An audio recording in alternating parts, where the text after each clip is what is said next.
আসসালামু আলাইকুম ওয়া রাহমাতুল্লাহ। আমার প্রিয় ষষ্ঠ শ্রেণীর শিক্ষার্থী এবং তার সাথে জড়িত অভিভাবক, তোমাদের যাদের সিলেবাসে বিজ্ঞানের এই অধ্যায়টা আছে, অর্থাৎ অর্ধবার্ষিক পরীক্ষা তোমাদের শেষ। এখন আমাদেরকে টার্গেট নিতে হবে বার্ষিক পরীক্ষার। এখন বার্ষিক পরীক্ষার টার্গেট নিয়ে চলতে হবে। এই টার্গেট নিয়ে এগোতে গেলে আমাদের কিছু অধ্যায় সিলেক্ট করে নিতে হবে। আমি তোমাদেরকে আমি তোমাদেরকে যতদূর পড়িয়েছি তার একটা রোড ম্যাপ তোমরা পেয়ে গেছো অলরেডি। তার একটা রোড ম্যাপ তোমরা পেয়ে গেছো। তো দেখো, আমি তোমাদেরকে বিজ্ঞান পড়াই বিজ্ঞান পড়াই ষষ্ঠ শ্রেণীর একটা ব্যাচ, সব থেকে ছোট ব্যাচ। তো তোমাদেরকে বিজ্ঞান আমি পড়াই। তোমাদের যাদের এই 4টা অধ্যায় সহ, আমি কিন্তু তোমাদের এই 7টা অধ্যায় শেষ করেছি, প্রথম থেকে শুরু করে 7 পর্যন্ত আমি শেষ করে ফেলেছি এবং ত্রয়োদশ অধ্যায় আমি শেষ করেছি। কিন্তু এবার আমার টার্গেট হবে তোমাদের যাদের অর্ধবার্ষিক পরীক্ষায় কোনো অধ্যায় আছে, যাদের নেই, এখন তারা কি করবা। এই জন্য আমার কথা হচ্ছে, প্রথম 4টা অধ্যায় আমরা পড়বো না, প্রথম 4টা অধ্যায় আমরা বাদ দিব। প্রথম 4টা অধ্যায় বাদ দেওয়ার পরে আমরা এবার আগাবো। কয়টা অধ্যায় নিয়ে আগাবো? আমরা আগাবো, তাহলে 4টা বাদ দিলে থাকে 9টা। আমরা টোটাল 10টা অধ্যায় নিয়ে তোমাদের সাথে কথা বলবো। পঞ্চম অধ্যায়, ষষ্ঠ অধ্যায়, সপ্তম অধ্যায়, প্রত্যেকটা অধ্যায় নিয়ে তোমাদের সাথে আমার কথা হবে। নতুন নতুন ক্লাস আসবে, আপডেট ক্লাস। প্রত্যেকটা ক্লাসের তোমরা লেকচার শিট পাবা, দাগানো বই পাবা। সবকিছু নিয়ে যদি সুন্দর মতো পড়াশোনা করতে পারো, তাহলে দেখা যাবে যে দিন শেষে তোমার যে পরিশ্রম, এই পরিশ্রমটা সফল। বর্তমান অনলাইন যে জগৎ,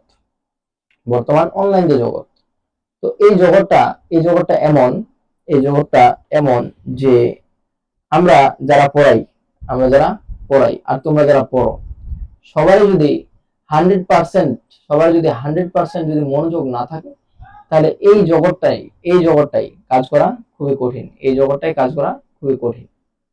তাহলে কি করতে হবে?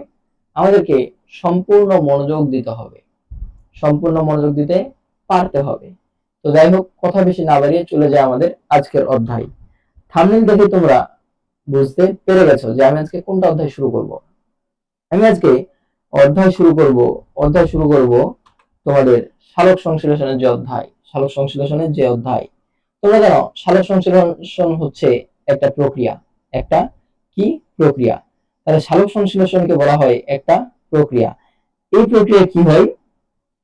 এই প্রক্রিয়ায় কি হয় এই প্রক্রিয়া কি করে? সবুজ উদ্ভিদ নিজের খাদ্য নিজেই তৈরি করতে পারে। তাহলে যদি বলি সালোক সংশ্লেষণ কি? সালোক সংশ্লেষণ হচ্ছে একটা প্রক্রিয়া। এই প্রক্রিয়ায় কি হয়? এই প্রক্রিয়ায় সবুজ উদ্ভিদ নিজের খাদ্য নিজে তৈরি করে বা নিজে তৈরি করতে পারে। তাহলে সালোক সংশ্লেষণ হচ্ছে একটা প্রক্রিয়া। এটা একটা কিসের নাম? এটা একটা প্রক্রিয়ার নাম।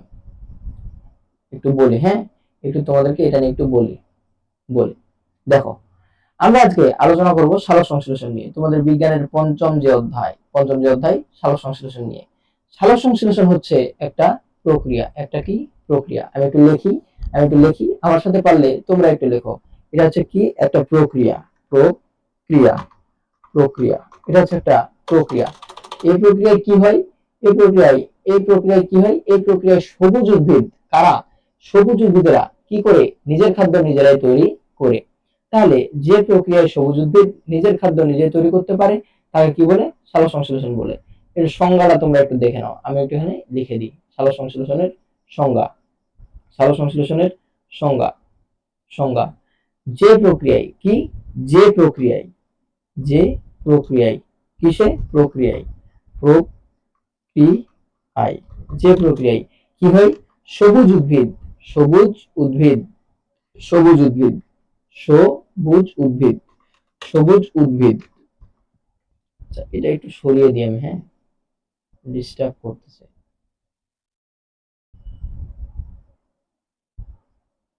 আচ্ছা, যাই হোক। আচ্ছা, যে প্রক্রিয়া সবুজ উদ্ভিদ উদ্ভিদ কারা? উদ্ভিদ যে প্রক্রিয়া সবুজ উদ্ভিদ কি করে? নিজের খাদ্য নিজের খাদ্য, নিজের খাদ্য কি করে? নিজেই তৈরি করে, নিজেই তৈরি করে, তৈরি করে, তৈরি করে, তৈরি করে, তাকে কি বলে? তাকেই, তাকে কি বলে? সালোক সংশ্লেষণ বলে। সালোক সংশ্লেষণ, সালোক সংশ্লেষণ। আচ্ছা, সালোক, সালোক সংশ্লেষণ, সংশ্লেষণ। আচ্ছা, সালোক, সালোক সংশ্লেষণ। একটু বানানটা একটু ডিফিকাল্ট, তো এজন্য কিবোর্ডে একটু সমস্যা হচ্ছে। সালোক সংশ্লেষণ, শ্লেষণ, সালোক সংশ্লেষণ কি? সালোক সংশ্লেষণ বলে, সালোক সংশ্লেষণ বলে। আচ্ছা, এই হচ্ছে একটা সংজ্ঞা, এই হচ্ছে একটা সংজ্ঞা, বিস্তর একটা সংজ্ঞা। তো এই সংজ্ঞাটা হচ্ছে ছোট্ট একটা সংজ্ঞা, ছোট্ট একটা সংজ্ঞা, সংজ্ঞা। তোমরা যতদিন, যতদিন কিসে ছিলে? পঞ্চম শ্রেণীতে ছিলে, যতদিন পঞ্চম শ্রেণীতে ছিলে ততদিন তোমাদেরকে মনে করো মোটামুটি এই সংজ্ঞাটা তোমাদের শিক্ষক, তোমাদের যারা শিক্ষক ছিলেন তারা তোমাদেরকে এটা শিখিয়েছেন। কিন্তু বর্তমানে তোমরা একটু বড় হয়ে গেছো। কি হয়ে গেছো? বড় হয়ে গেছো। তো এই সংজ্ঞা কি আর চলবে? নো। তাহলে এখন কি করতে হবে? এখন আধুনিক সংজ্ঞা আসবে।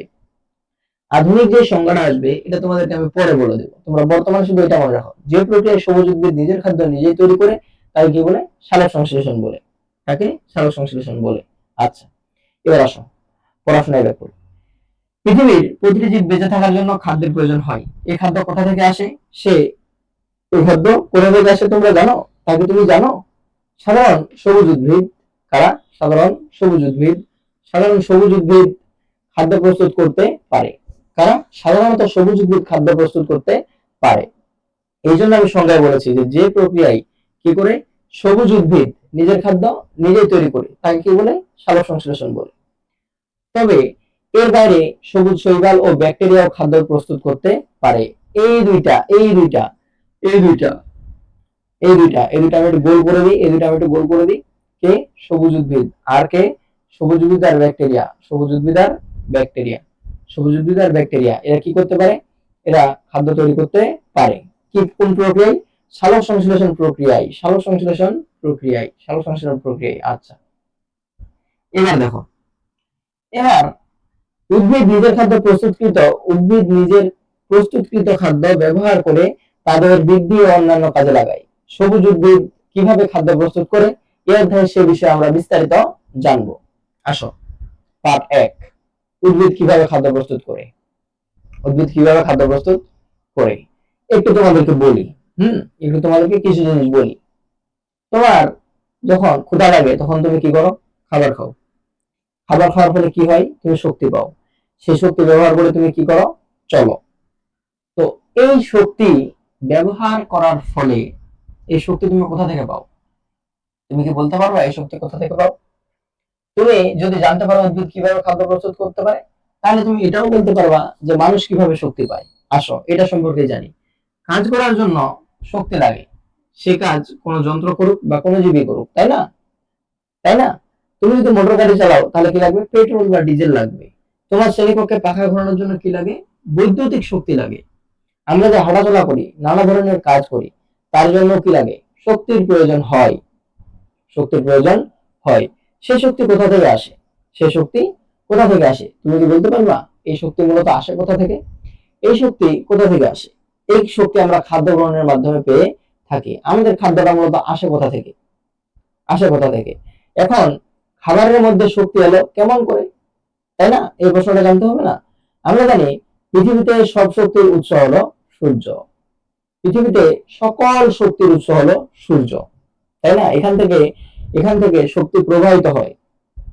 দেখো, এবার তোমাদের এখানে সালোক সংশ্লেষণের সংজ্ঞা দিচ্ছে, এটা আমি একটু রেড করে দিই। এটা তোমার আসবে সিকিউর, সিকিউর খ নাম্বারে আসবে।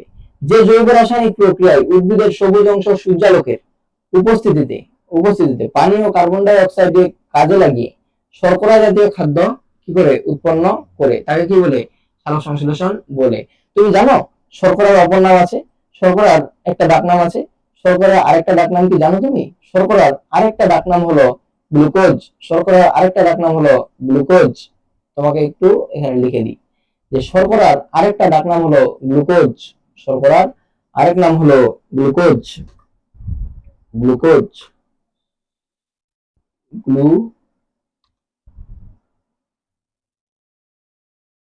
গ্লুকোজ। শর্করার আরেক নাম হচ্ছে গ্লুকোজ।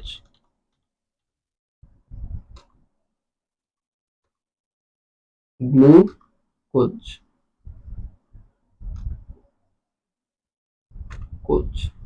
তাহলে কি হলো, শর্করার আরেক নাম হচ্ছে গ্লুকোজ। গ্লুকোজ শর্করার অপর নাম হচ্ছে গ্লুকোজ। তাহলে তোমাকে যদি কেউ শর্করার পরিবর্তে গ্লুকোজ বলে তাহলে কি তুমি ঘাবড়ে যাবা? No, never. এবার আসো, উদ্ভিদের পাতার সবুজ উদ্ভিদ সালোকসংশ্লেষণে অংশ নেয়। সবুজ উদ্ভিদ সালোকসংশ্লেষণে অংশ নেয়। এর তারপরে তারা কি করে? খাদ্য উৎপন্ন করে। এই খাদ্য আমরা ব্যবহার করি।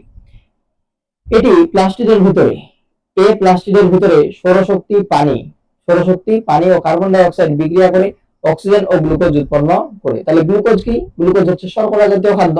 এটা আমি একটু আগে বলে দিয়েছি তোমাদেরকে। প্লাস্টিক কি করে? প্লাস্টিক উদ্ভিদকে বর্ণময় করে। এখানে কোন প্লাস্টিক কাজ করে জানো? এখানে কাজ করে ক্লোরোপ্লাস্ট। এখানে কাজ করে মূলত ক্লোরোপ্লাস্ট।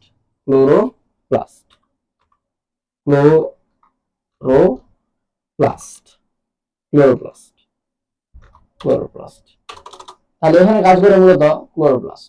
ক্লোরোপ্লাস্টের জন্যই কিন্তু কি করে? সৌরশক্তি উদ্ভিদের গ্রানা অংশে আবদ্ধ হয়। এবার কি বলছে দেখো, এবার বলছে পাতার, কোথায়? পাতাকে সালোকসংশ্লেষণের প্রধান স্থান রূপে কেন গণ্য করা হয়? অর্থাৎ পাতাতেই কেন সালোকসংশ্লেষণ হয়? উদ্ভিদের কাণ্ড তো হতে পারতো, উদ্ভিদের মূলেও তো হতে পারতো, কিন্তু শুধু পাতাতেই কেন হবে? এটা আমাদেরকে একটু জানতে হবে, পড়াশোনা করতে হবে এটা সম্পর্কে, তাই না? এটা সম্পর্কে একটু জানতে হবে। আসো জানি। বলছে পাতার কি? পাতার চ্যাপ্টা। পাতার কেমন অংশ? চ্যাপ্টা অংশ। পাতার চ্যাপ্টা ও সম্প্রসারিত অংশ। পাতার চ্যাপ্টা ও সম্প্রসারিত অংশ হয় বেশি পরিমাণ সূর্যরশ্মি ও আলো ও অল্প সময়ে প্রচুর পরিমাণে কার্বন ডাই অক্সাইড গ্যাস শোষিত হয়। পাতার কোষগুলোতে ক্লোরোপ্লাস্টের সংখ্যা অনেক বেশি থাকে। ক্লোরোপ্লাস্ট কি করে? এই সৌরশক্তিটাকে উদ্ভিদের গ্রানাংশে আবদ্ধ করে রাখে। পাতায় অসংখ্য পত্ররন্ধ্র থাকায় সালোক সংশ্লেষণের সময় গ্যাসীয় পদার্থের আদান প্রদান সহজে ঘটে। তাহলে তোমাকে যদি প্রশ্ন করে পাতাকে কেন সালোক সংশ্লেষণের প্রধান স্থান রূপে গণ্য করা হয়, তাহলে তোমাকে এই জিনিসগুলা লিখতে হবে। এগুলো আসবে, ভেরি ভেরি ইম্পর্টেন্ট, এই জিনিসগুলো আসবে, ভেরি ইম্পর্টেন্ট। আচ্ছা, এবার দেখো সালোক সংশ্লেষণের পদ্ধতি। স্থলজ উদ্ভিদ মাটি থেকে মূলগ্রন্থ দ্বারা পানি শোষণ করে। স্থলজ উদ্ভিদ কারা? যারা মাটির উপর লেগে থাকে, মূলের সাহায্যে মাটিতে লেগে থাকে, তাদেরকে বলা হয় স্থলজ উদ্ভিদ। বলা হচ্ছে স্থলজ উদ্ভিদ মাটি থেকে মূলগ্রন্থ দ্বারা পানি শোষণ করে। নিমজ্জিত জলজ উদ্ভিদগুলো দেহতল দিয়ে পানি সংগ্রহ করে, তাই না? যারা মনে করো কচুরিপানা কি করে? কচুরিপানা পানিতে ভাসে। এরপর সেখান থেকে সে কি করে? পানি গ্রহণ করে। পানি গ্রহণ করার ফলে তারা কি করে? এই সালোক সংশ্লেষণ প্রক্রিয়ায় অংশগ্রহণ করতে পারে। আর যারা স্থলজ উদ্ভিদ, যারা মাটির উপরে লেগে থাকে,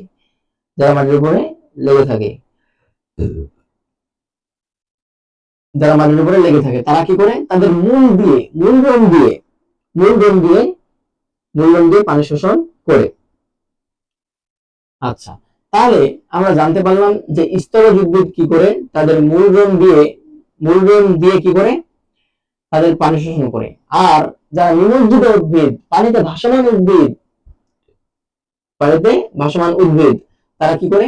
তারা মূলের সাহায্যে তারা তাদের দেহতল দিয়ে কি করে? পানি শোষণ করে। এবার বলা হয়েছে সালোক সংশ্লেষণ প্রক্রিয়ায় আলো একটি অপরিহার্য উপাদান। আলোর প্রধান উৎস সূর্য। তাহলে আলোর প্রধান উৎস কি? সূর্য। এটা আমরা জানি। সালোক সংশ্লেষণের সময় বায়ুমণ্ডলের কার্বন ডাই অক্সাইড পত্ররন্ধ্রের ভিতর দিয়ে প্রবেশ করে।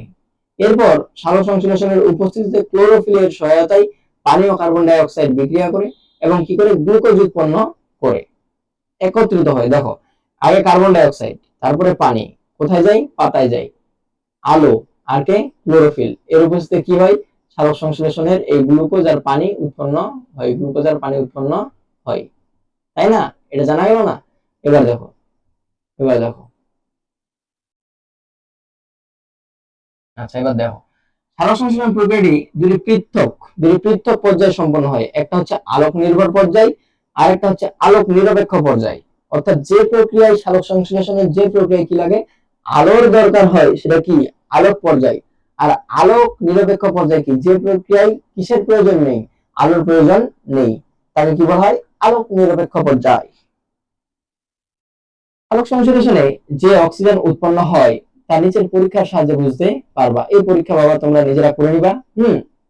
পরীক্ষা জিনিসটা আমি তোমাদেরকে বলছি যে তোমাদের বই শেষ করার পর প্রত্যেকটা অধ্যায়ে আমি ব্যবহারিক পরীক্ষা আমার এই ইউটিউব চ্যানেলে আপলোড করব, তাহলে সেখানে আমরা এটা জানবো। এবার আমরা এই অধ্যায়ের লাস্ট টপিক যেটা না জানলেই নয়, এটা জানতে হবে, পার্ট 7, জীবজগতে সালোক সংশ্লেষণের তাৎপর্য ও গুরুত্ব। সালোক সংশ্লেষণের মাধ্যমেই সূর্যালোক ও জীবন এর মধ্যে সেতু বন্ধনের সৃষ্টি হয়েছে। কিসের সেতু বন্ধনের? একটা সম্পর্কের সৃষ্টি হয়েছে, খাদ্য উৎপাদন। জীব কিন্তু খাদ্য উৎপাদন করতে পারে না, এটা তোমরা পড়ে নিবা, এটা তেমন কিছু নেই। এটা একটু গুরুত্বপূর্ণ আছে, পরিবেশের গ্যাস বিনিময়। সালোক সংশ্লেষণ প্রক্রিয়ায় কার্বন ডাই অক্সাইড শোষিত হয়। কার্বন ডাই অক্সাইডের সংকেত কি তুমি জানো? কার্বন ডাই অক্সাইডের সংকেত হচ্ছে CO2, এটা হচ্ছে কার্বন ডাই অক্সাইড। তাহলে কার্বন ডাই অক্সাইডের সংকেত কি, CO2, এবং অক্সিজেনের সংকেত হচ্ছে O2। O2 উৎপন্ন হয়। ফলে প্রাণীকুলের জন্য ক্ষতিকারক কার্বন ডাই অক্সাইড। তোমরা জানো কি যে প্রাণীকুলের জন্য ক্ষতিকারক গ্যাস হচ্ছে কার্বন ডাই অক্সাইড গ্যাস, আর উদ্ভিদের জন্য উপকারী হচ্ছে, প্রাণীকুলের জন্য ক্ষতিকারক কার্বন ডাই অক্সাইড গ্যাস, আর উদ্ভিদের জন্য ক্ষতিকারক হচ্ছে অক্সিজেন গ্যাস। শ্বসনের জন্য অত্যাবশ্যকীয় অর্থাৎ প্রয়োজনীয় অক্সিজেন বায়ুমণ্ডলে সরবরাহ করে পরিবেশকে দূষণমুক্ত করে। তাহলে আমরা এতক্ষণ পর্যন্ত জানলাম যে সালোক সংশ্লেষণে গ্লুকোজ উৎপন্ন হয়, আর কি হয়, কার্বন ডাই অক্সাইড শোষিত হয়। এই সমস্ত কিছু যদি তোমাদের মাথায় থাকে, পরবর্তী দিন আমরা এই অধ্যায়ের বহু নির্বাচনী নিয়ে আলোচনা করব, অর্থাৎ এমসিকিউ নিয়ে আলোচনা করব। তো যাই হোক, এই দীর্ঘ একটা ক্লাসে তোমাদের যদি কারো কোনো সমস্যা হয়ে থাকে, তাহলে তোমরা আমার ইউটিউব চ্যানেলের এই কমেন্ট অপশনে তুমি কমেন্ট করে জানাবা। আর যদি ফেসবুক পেজ থেকে দেখো, তাহলে সেখানেও কমেন্ট করে জানাবা যে তোমার সমস্যা কোথায়। ঠিক আছে? যাই হোক, ভালো থেকো, সুস্থ থেকো। আসসালামু আলাইকুম রহমতুল্লাহ।